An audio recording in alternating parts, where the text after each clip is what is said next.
bakaga muri Kinyarwanda yani sawa cyane ahubwo abantu bameze neza twajya mbarwa no tutabade kujya bumva ibintu ECD ibintu by'abana nyine y'incuke batangije mu gihugu nibo bana shushanya niyo bazasigara amarangi cyangwa bazabitera nyine mu gishushanyo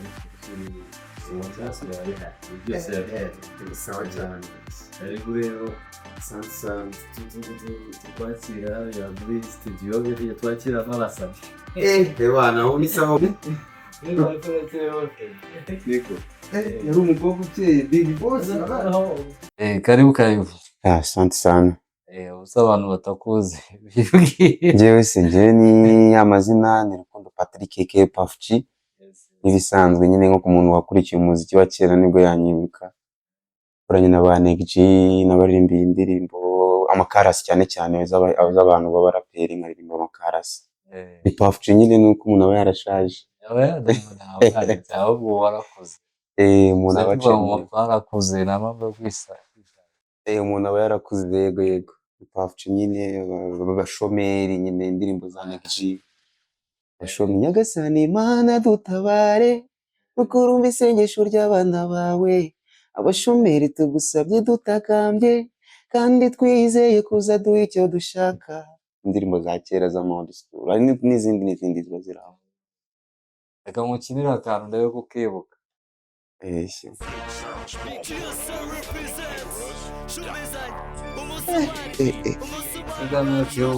muri GSL bro n'ukuntu sound yayo imeze niya kera kweli ukiri umuraperi hari indirimbo se ufitemo fro ariko ubuganza nta n'ijambo ariko wambaza ahubwo se ko nzi ko indirimbo za kera umuntu atazi kuzibona wayikuye he njye narazibuze nyinshi zanjye ntabwo azibitse ahantu habaye The Big Boss wari umeze neza cyagiye muri ya myaka y'ubuzima bwinshi ndayibuka of course nta ndirimbo ntapfa kwibagirwa narayiririmba bari turi na batoya cyane cyane karibu rero merci kwishimira none se ubu muri ya myaka wari yarashize imyaka 10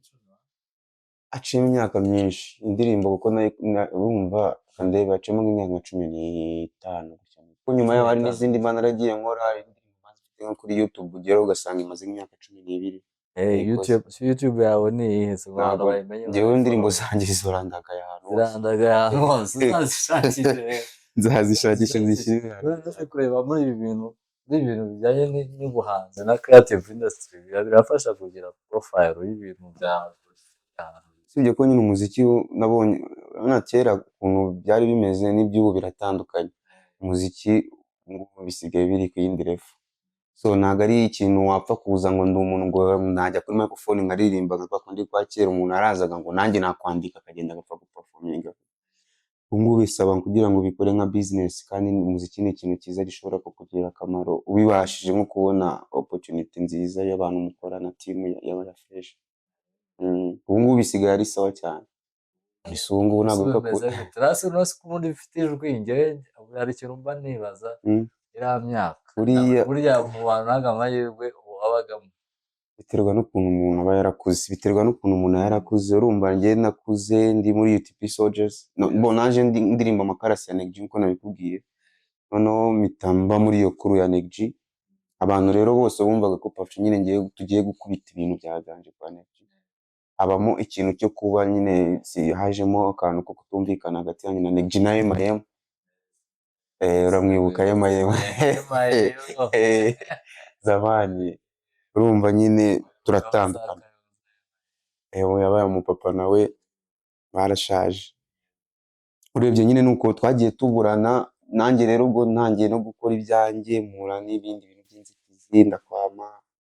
no kuba umuntu akiri umwana kurwana no kuba wakora audio murana bakamishi tuza dukorana nabonye ira shift y'abakamishi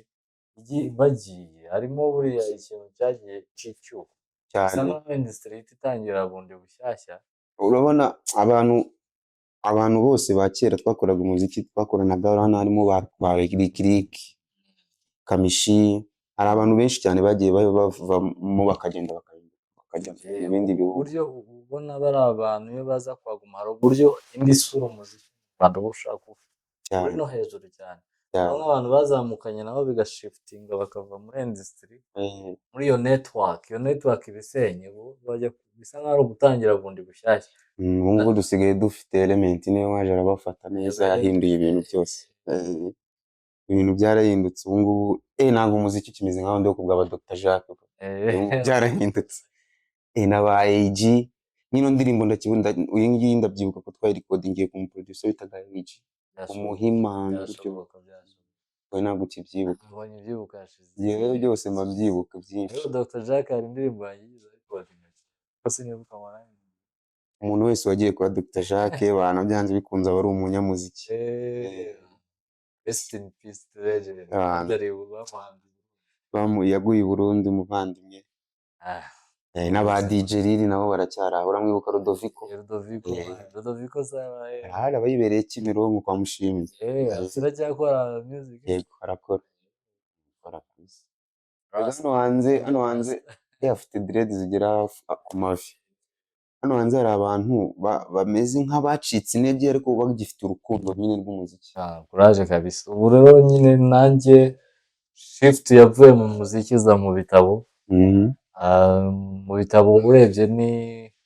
ntabwo byo hazamo kwandika nk'uko nyine wandika indirimbo wenda byo ubusa nkaho uhinduye format. Ahubwo uzanyandikire n'indirimbo abantu mwandika ibitabo bamurenze ku bintu byerekeranye na inspiration. Murakoze cyane ahubwo ku kantu. Ubu rero reka tugende tugiye muri expo sibyo urebe muri expo ese biba bimeze bite. Hano expo y'Igikondo abaza kureba muze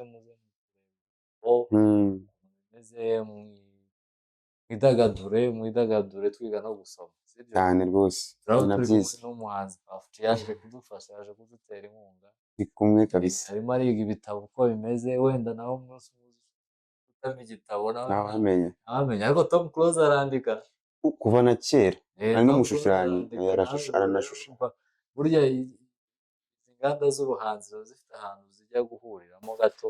iyo bimwe ubimenyereye n'ibindi ni ukwigisha amatekinike ukazabimenya gahoro gahoro.